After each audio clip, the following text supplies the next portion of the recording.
Olá, você que nos acompanha aqui pelo Notícias Agrícolas, eu sou Letícia Guimarães e a gente começa agora mais um boletim, mas com uma cara um pouquinho diferente, uma cara especial para esse final de ano.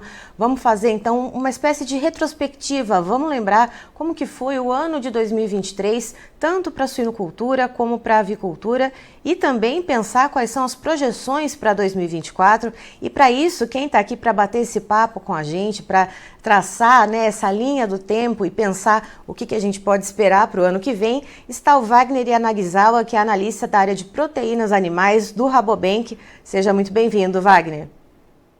Olá, Letícia. Olá a todos que nos assistem. Sempre um prazer estar aqui com vocês, dividindo nossas visões de mercado.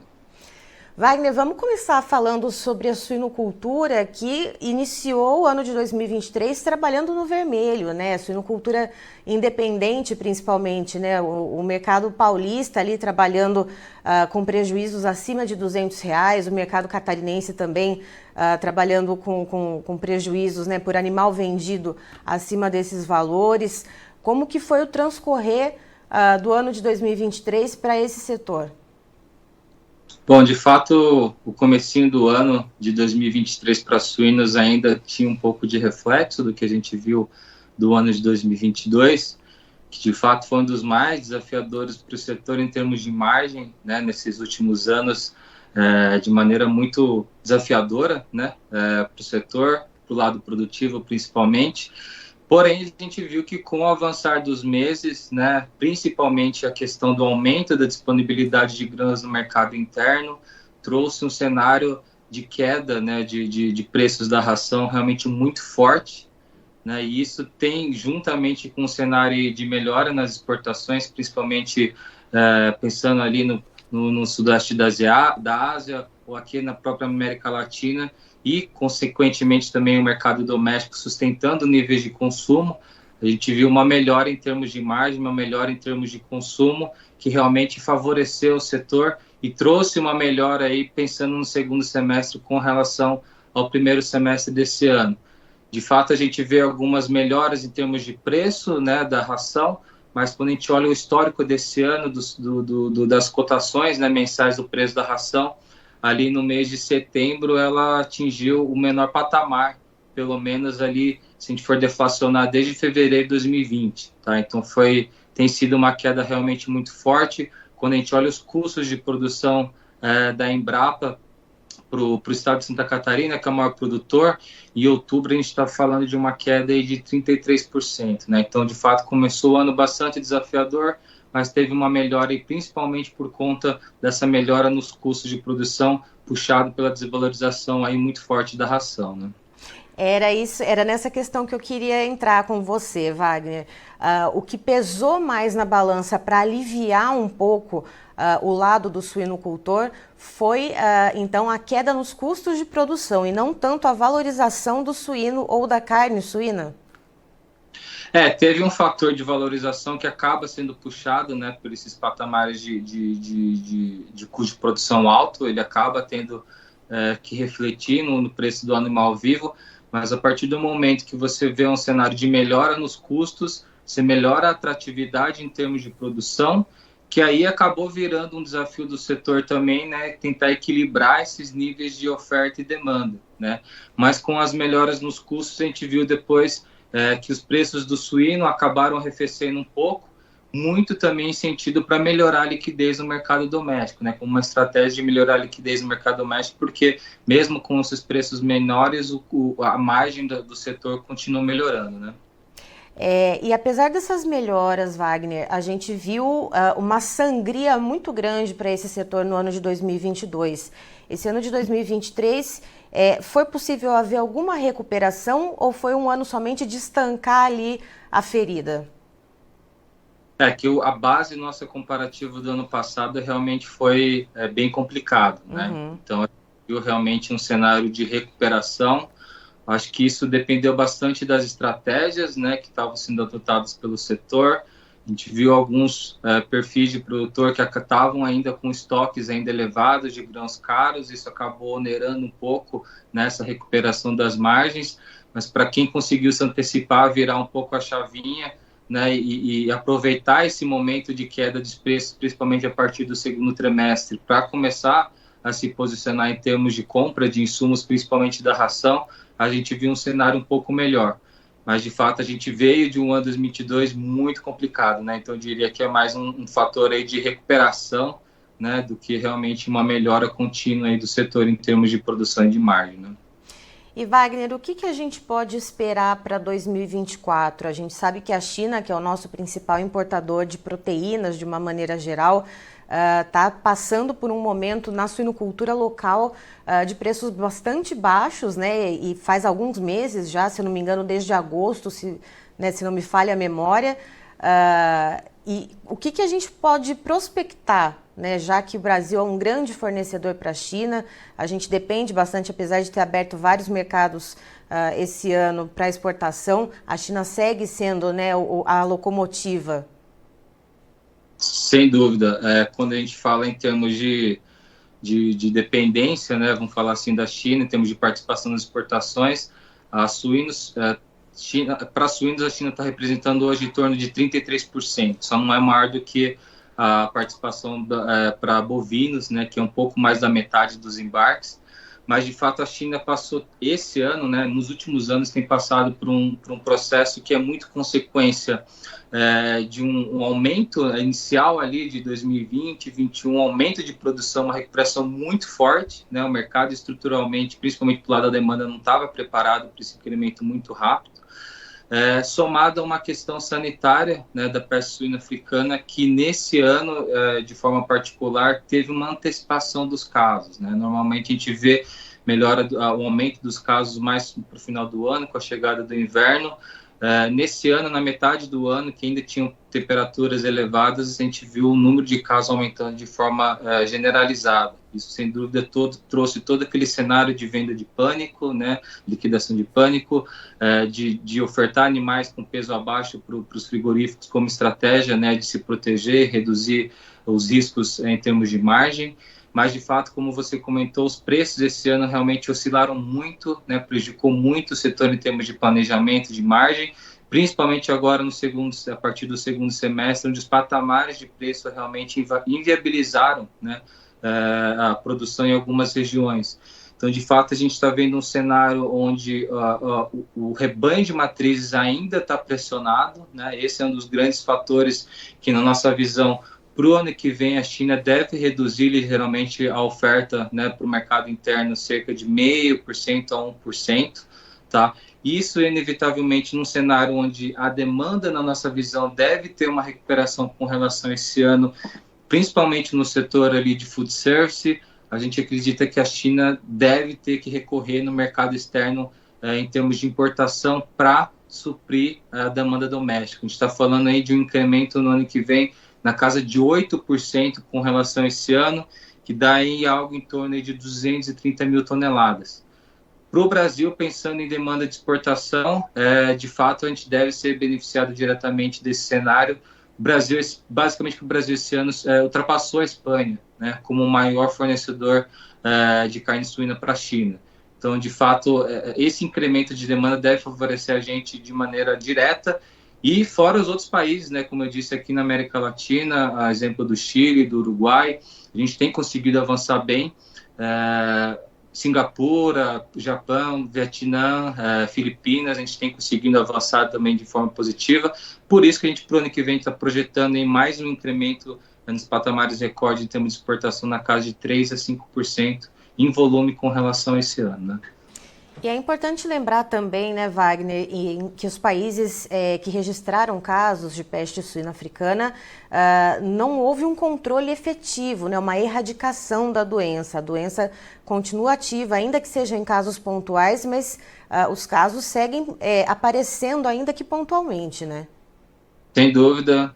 Do mesmo jeito que para a gripe aviária a gente tem visto aí uma corrida, né, a nível global, para se desenvolver uma vacina comercial considerada eficaz, né?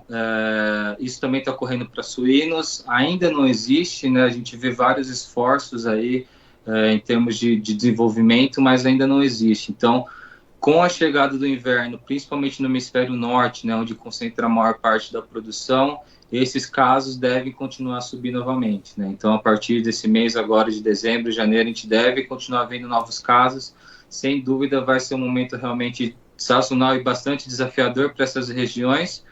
Para o Brasil, se traduz nesse momento como oportunidade em termos de oferta de exportação, já que ainda, né, a gente continua livre, né, desse vírus aqui na América Latina. Então, para o Brasil, de fato, é uma oportunidade maior, mas para esses países que estão sendo afetados, principalmente ali na Europa e na Ásia, vai continuar sendo um fator de desafio, né, por conta desse vírus que é muito forte. Os vetores de transmissão é realmente ainda mais difícil, né, por se tratar de animais selvagens, é ainda mais difícil pensar num cenário de controle, né. Já que você puxou o assunto para a avicultura, a gente já então embarca nesse setor. Wagner, o começo desse ano, né, a virada de 2022 para 2023 foi de um número de alojamentos bastante expressivo, né, uma média ali de 600 milhões de aves alojadas por mês aqui no Brasil. E aí uma demanda no começo do ano que não correspondia muito a esse alojamento, a essa produção de carne de frango. Aí, como que foi o transcorrer disso? Houve uma modulação na produção de carne de frango aqui no Brasil? Bom, de fato, acho que o principal ponto aí, quando a gente fala em termos de demanda doméstica, esse ano, primeiro semestre, o diferencial tem sido o incremento da competitividade da carne bovina, né, frente a essas outras duas proteínas, por conta desse cenário aí de aumento de oferta. Mas, de fato, o setor de frangos esse ano, ele exigiu, né, da sua cadeia de suprimentos uma organização, né, uma coordenação realmente muito forte, porque a gente viu cenários realmente de risco em termos de sobreoferta muito forte, né? Principalmente a partir do momento onde os custos começaram a melhorar, as margens começaram a melhorar, a gente viu que a atratividade para a produção aumentou, o alojamento também, então realmente os riscos, principalmente agora no segundo semestre, teve que fazer uma liçãozinha de casa ali em termos de reequilibrar os níveis de oferta e demanda, né, às custas de um setor inteiro que poderia ser prejudicado com incrementos de oferta, né, e que iria derrubar muito forte o preço da ave viva e, sem dúvida, as margens do setor também. De fato, essa lição de casa conseguiu ser feita, né, porque até então a gente viu que agora no último trimestre o preço do frango vivo teve até uma recuperação, né, então eu acho que isso foi um aprendizado realmente forte para o setor, ao mesmo tempo que, de fato, os resultados, né, em termos de coordenação, pensando nesses níveis de oferta e demanda, conseguiram ser respondidos e a gente viu um equilíbrio maior nesse segundo semestre. Mas eu acredito que é muito decorrente de um setor que tem vindo de níveis de oferta, né, de demanda no mercado doméstico forte nesses últimos anos, com um setor de exportação realmente também muito forte, que esse ano deve ser recorde também em termos de volume e faturamento, né? E Wagner, você tocou no ponto da sobreoferta. Essa sobreoferta, ela poderia ter ocorrido tanto pelo excesso de alojamentos, mas como também pelo risco da influenza aviária. A gente, até o momento, não tem casos em plantéis comerciais, mas se tivesse atingido algum plantel comercial, se tivesse, então, a restrição, né, de mercados externos, né, ou, enfim, a eliminação de alguma venda internacional, a gente teria uma sobreoferta aqui no mercado nacional. Sem dúvida. Esse, sem dúvida, é um dos fatores aí de maior risco nesse cenário de sobreoferta, que seria uma variável adicional que traria realmente um volume de carne de frango no mercado interno muito alto, tá? Então, de fato, num cenário onde, principalmente no segundo semestre, a carne bovina teve um fator de pressão muito forte nos preços também, né, pelo fator de aumento de oferta, a competitividade com relação a essas proteínas também acabou sendo impactado. Então, sem dúvida, seria um risco adicional muito forte para o setor, que sem dúvida traria prejuízos em termos não só de margem, né, mas também todo aquele cenário de liquidação, né, de matrizes que ia acabar onerando também a oferta pensando no curto e médio prazo. Então essa questão da gripe aviária é um fator ainda muito importante, porém, né, a cada mês que passa a gente acaba ficando um pouco mais otimista, porque de fato mostra que a gente tem conseguido aprender a conviver com o vírus, né? Vale lembrar que o primeiro caso ele foi em maio, então a gente está aí pelo menos 7 meses já com o vírus aqui dentro do território brasileiro. grande parte dos casos se concentrando ali na região litorânea, um pouco longe das regiões produtoras, né, em termos comerciais, mas mostra que todos os protocolos estão sendo adotados, né, em termos de riscos, em termos de prevenção, estão sentindo um efeito positivo, e isso realmente deixa, pelo menos, a gente bastante otimista, pensando, né, nas projeções para o próximo ano, principalmente, né, em termos aí de riscos, em termos de contaminação e possíveis suspensões, que eu acredito que seria realmente o maior desafio do setor, caso tenha uma entrada do vírus numa granja comercial, né. Mas é um ponto de atenção que não pode ser perdido de vista, né, Wagner? Sem dúvida alguma. Vai ser algo que a gente tem que continuar monitorando de perto, principalmente as regiões onde estão tendo casos ainda ativos, né, em termos de vírus. Vale lembrar também que, de acordo com a Organização Mundial da Saúde Animal, o mês de fevereiro no mundo é o mês onde existe o pico em termos de novos casos, né, em termos de sazonalidade. Então, realmente, elevam bastante os riscos, né, em termos de contaminação. E aqui para o Brasil a questão das aves migratórias que veio do hemisfério norte, né? A gente vê que Estados Unidos ainda continua confirmando novos casos.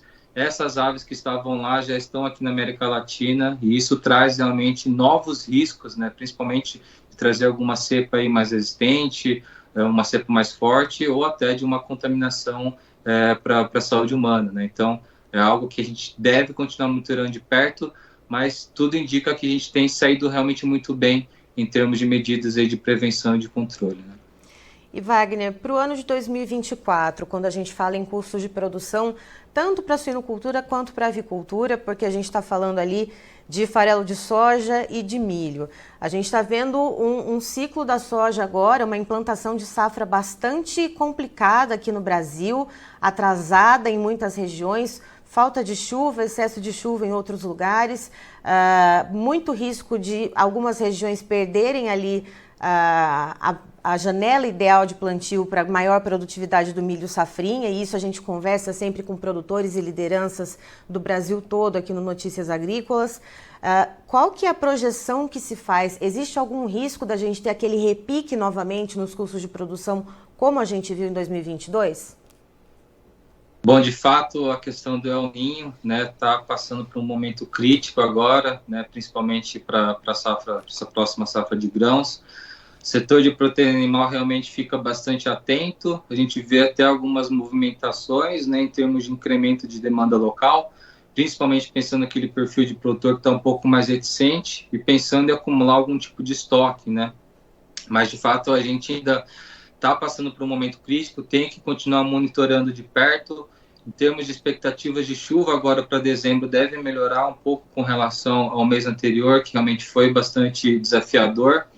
Para o monitoramento que a gente faz mensal, em algumas regiões, novembro trouxe volumes de chuva abaixo do que outubro, né? Então, o que de fato é muito atípico, normalmente o volume é crescente, né, a partir do mês de outubro.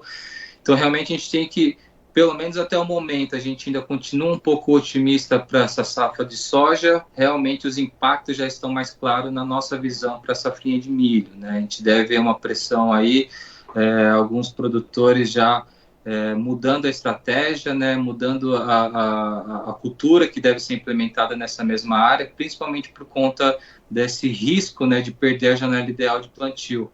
Então, de fato, a gente pode ter uma surpresa, principalmente porque o milho safrinha representa a maior oferta de milho no ano, né? A gente está falando de algo em torno de 70%, se eu não estou enganado. Então, a gente tem que ficar atento realmente, monitorando de perto essas questões climáticas, porque, de fato, a gente pode ver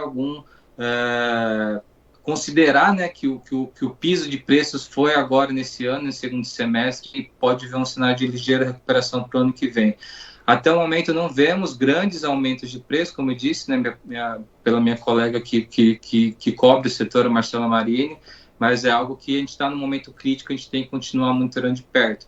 Porque se de fato, para suínos e frango, a gente sabe aí que 70%, 75% dos custos de desembolso da atividade estão diretamente ligados à alimentação, né? Então, entendo que essa estratégia, principalmente em termos de compra de insumos, vai ser crucial para o ano que vem em termos de decidir uma margem positiva ou não para o setor, né? Então, é algo que a gente tem que continuar monitorando de perto, porque tudo indica que o El Niño ano que vem, começo do ano principalmente, vai impactar de maneira forte o setor, não só de grãos, mas consequentemente de proteína animal também. Wagner, então, em resumo, esse ano de 2023 foi um ano de volatilidade nos preços para as proteínas animais, né, suinícola e de frango, né, como a gente está falando aqui, e de modulação também na produção.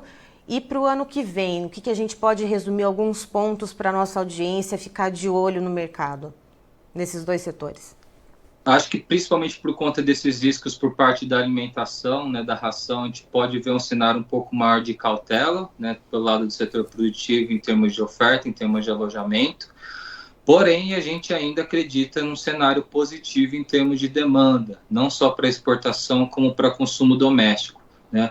Vale lembrar que os preços das carnes, de uma maneira geral, depois de ter passado por esse pico de preço muito forte, né, principalmente ali em 2021 e parte de 2022, trouxe um arrefecimento forte dos preços e a gente viu que, em termos de demanda, principalmente doméstica, isso teve resultados positivos, tá? A gente acredita que a gente deve desacelerar um pouco esse ritmo de recuperação de consumo no ano que vem, mas deve continuar ainda positivo, com o fator biossegurança do Brasil trazendo ainda bastante oportunidade para a gente para o lado da exportação, tá? Então, só trazendo um resumo geral, para aves a gente acredita aí mais um incremento recorde nas exportações na casa de 3 a 4%, e de suínos também, né, em termos de volume de exportação, um incremento de 3 a 5%.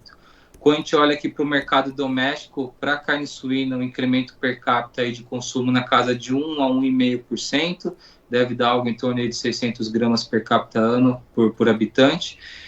E para suínos, um aumento aí de 2,5%, que deve dar algo em torno de 500 gramas. Tá? Então, a gente ainda vislumbra um cenário positivo em termos de demanda para o setor. Claro que todas essas variáveis que a gente viu esse ano impactando o setor devem continuar impactando ainda de maneira significativa o lado principalmente da oferta, principalmente a questão da sanidade. Tem fatores geopolíticos ainda bastante interessantes que devem continuar afetando o setor. Acho que para frango é um fator que tem que ficar atento, principalmente ali na Europa, já que a gente está vendo uma Ucrânia, né, ofertando mais carnes para a Europa, ofertando mais milho. A gente vê países que estavam sendo bastante impactados pela questão da gripe aviária, como Itália e França, retomando volumes de produção esse ano. Então, essa questão de equilíbrio oferta e demanda lá na Europa deve ser um fator de atenção, considerando que o mercado global, de uma maneira geral, deve ter uma recuperação na oferta de carne de frango esse ano, né, principalmente por conta dos desafios desse último ano, mas principalmente Europa, Estados Unidos e China, né, que são os players mais importantes em termos de oferta, deve ter um sinal aí, um cenário de recuperação de oferta. Para o Brasil, o principal ponto de atenção fica para o lado da competitividade, mas de fato a gente está ainda bem posicionado, não só em termos de preço, mas principalmente em termos de biossegurança, né? A gente continua ainda sendo um dos players exportadores mais visados aí pelos importadores no mercado global por conta dessas características, né? Por falar em competitividade, Wagner, a gente está vivendo esse momento do ciclo pecuário, né, para a pecuária de corte, né, mercado do boi gordo. Para o ano de 2024, a gente deve ver ainda uma continuidade de uma oferta um pouco ainda, vamos dizer assim, substancial, né? A gente não deve ver ainda uma virada de chave muito brusca de enxugamento de oferta de carne bovina que possa impactar de alguma maneira os preços de carne suína e carne de frango? Sem dúvida, quando a gente pensa já para o setor de pecuária de corte, o primeiro desafio do ano deve ser também ligado à questão do El Niño, né? O mercado futuro já está precificando aí uma possível limitação no potencial produtivo, né, dessa safra agora a pasto. Porém, no primeiro semestre, o outro fator também importante que a gente deve monitorar de perto é ainda os estoques de fêmeas a serem descartadas ali no final da estação das águas, tá? A gente não acredita que deve ter um volume tão alto esse ano, né? De acordo com os dados da pesquisa trimestral do abate, aí, em março bateu 49%, né, a participação das fêmeas no abate, foi um dos maiores patamares aí, pelo menos nos últimos 2 ciclos. Para esse ano deve ficar ali em torno dos 44%, 45%, não deve ser tão alto, mas deve ter ainda um volume interessante em termos de oferta, né? Então, a gente deve ver nesse primeiro semestre essa briga de braço, né, entre oferta e demanda, entre frigorífico e produtor, com uma expectativa de preços um pouco mais estáveis do que sazonalmente a gente vê. Acho que a gente pode até considerar que aquela queda forte de preços ali em agosto e setembro foi até um adiantamento, né, dessa queda sazonal que ocorre geralmente no início do ano, com esse fator, como eu disse, né, de uma oferta um pouco mais limitada do lado da oferta pelo conta da El Niño, safra de pasto, e esse incremento de oferta para o lado das fêmeas, tá? Para o segundo semestre, a gente ficar um pouco mais atento a essa questão dos custos de produção, que deve, sem dúvida, afetar a atratividade aí do confinamento, junto com o cenário de demanda positiva para o lado da China, que, na nossa visão, deve incrementar aí os níveis de importação na casa de 6% a 7%, deve dar algo em torno de 200 mil toneladas, então tem que ficar atento a essa questão, junto com essa questão da inversão do ciclo, né? Porque, na nossa visão, essa redução dos estoques dos animais mais jovens, no segundo semestre, deve começar a dar alguns sinais aí de recuperação, com aí os criadores, alguns já se antecipando nessa questão de reter as fêmeas, pensando, né, na valorização do bezerro, que na nossa visão esse ano deve se consolidar apenas em 2025. Né? Então, 2024 ainda níveis elevados de oferta, não tanto quanto esse ano, mercado doméstico ainda sendo o principal desafio do lado da demanda, e China trazendo oportunidades aí em termos de exportação, já que vale lembrar que o Brasil é o maior ofertador de carne de bovina, né, para a China, cerca de 41% de tudo que a China está exportando vem só do Brasil, com um adicional, né, pensando nas exportações com relação à Austrália. Acho que isso deve ser a principal mudança, né, em termos de competitividade com relação aos últimos anos, que a Austrália está vindo num cenário de oferta, de aumento de oferta muito forte esse ano, na casa de 17%. Para o ano que vem deve desacelerar um pouco, ficar em torno de 1,5% a 2%, mas eles têm preço, têm volume e competem pelos mesmos mercados que o Brasil, né, que é China e Estados Unidos. Então, acho que vale o ponto de atenção, mas nos nossos números gerais a gente ainda acredita no incremento de oferta de carne bovina no que vem para o Brasil em torno de 1% a 2%, com exportações aí no cenário aí de recuperação na casa de 2% a 3%, e consumo doméstico aí praticamente estável, mas ainda recuperando um pouco na casa de 0,5%, tá? Certo. Wagner, muito obrigada pela sua participação. Em nome da equipe do Notícias Agrícolas, eu desejo a você e toda a equipe do Rabobank boas festas, um excelente final de ano e entrar em 2024, então, com o pé direito. Eu que agradeço mais uma vez o convite, agradeço pelas palavras, desejo para vocês tudo de bom, agradeço também a parceria por esse ano e que o ano 2024 aí seja melhor para o setor aí. Tá aí, então, estivemos com o Wagner Yanagisawa, que é analista da área de proteínas animais do Rabobank, nos trazendo, portanto, uma espécie de retrospectiva do que foi o mercado da suinocultura e da avicultura aqui no Brasil e também projeções do que a gente pode esperar para o ano que vem, tanto na questão de preços, então, para a venda dessas proteínas aqui para o mercado externo, a demanda externa também como deve ficar e também custos de produção, o que a gente pode esperar a respeito disso.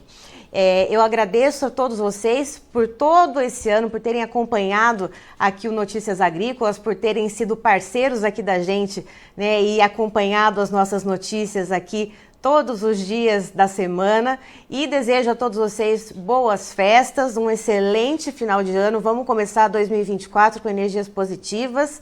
E é isso, Notícias Agrícolas, informação agro-relevante e conectada.